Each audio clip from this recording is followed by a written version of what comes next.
Hello everyone, मैं doctor साक्षी तिवारी।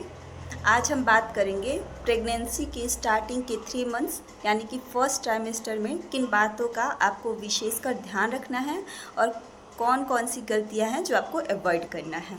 तो सबसे पहले स्टार्टिंग का जो 3 मंथ्स होता है वो माँ और बच्चे दोनों के लिए बहुत इम्पॉर्टेंट होता है, क्योंकि स्टार्टिंग के 3 मंथ्स में ही यानी कि फर्स्ट ट्राइमेस्टर में ही 70% केसेज जो होते हैं वो मिसकैरेज, मिसहैपनिंग और एबॉर्शन का होता है।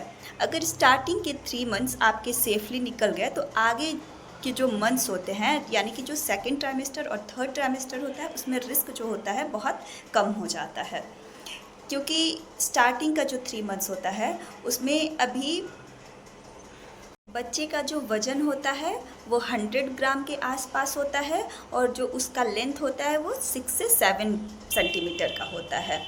स्टार्टिंग के 3 मंथ्स में जो बच्चा होता है उसका बेसिक स्ट्रक्चर बन गया होता है। जो ऑर्गन होते हैं, मेजर ऑर्गन, उनका फॉर्मेशन हो गया होता है, जैसे ब्रेन है, स्पाइनल कॉर्ड है, हार्ट है, किडनी है, ये सारे स्ट्रक्चर्स बन चुके होते हैं, लेकिन अभी ये फंक्शनिंग नहीं होते हैं।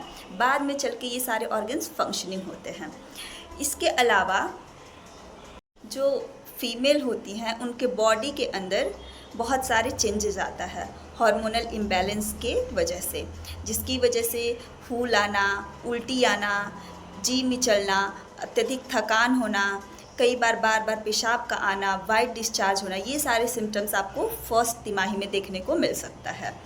अब आपको किन बातों का ध्यान रखना है? तो सबसे पहले जब आपका पीरियड मिस होता है और आपका जो साइकिल है वो रेगुलर था, जो पीरियड का अगर साइकिल आपका रेगुलर होता है तो पीरियड मिस होने के 5 या 7 दिन के बाद से आपको प्रेगनेंसी टेस्ट करना है। प्रेगनेंसी टेस्ट आप सुबह के यूरिन का जो सैंपल होता है उससे करना है। अगर 2 लाइन आ जाती है तो कॉन्ग्रेचुलेशन, आप प्रेग्नेंट हैं। और अगर 1 लाइन आता है और 1 लाइन जो है वो हल्की आती है तो फिर नेक्स्ट यानी कि अगले दिन आपको दोबारा से जांच करना है। अब अगर आपकी प्रेगनेंसी कंफर्म हो गई है तो आपको सबसे पहले अपने डॉक्टर के पास जाना है और फॉलिक एसिड लेना स्टार्ट कर देना है। इवन फॉलिक एसिड आप कंसीव करने के 1 महीने पहले से भी लेना स्टार्ट कर सकते हैं। फॉलिक एसिड जो होता है बच्चे के ब्रेन डेवलपमेंट के लिए, न्यूरल डेवलपमेंट के लिए बहुत ज़रूरी होता है।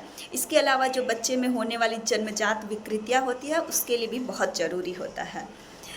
आपको कौन कौन सी जाँच करवाना चाहिए और क्या क्या करना चाहिए? अपने डॉक्टर से मिलके उनके सलाह के हिसाब से अपना रूटीन चेकअप स्टार्ट कर दें, यानी कि जो आपका रूटीन ब्लड टेस्ट है, यूएसजी है, वो अपना स्टार्ट कर दें।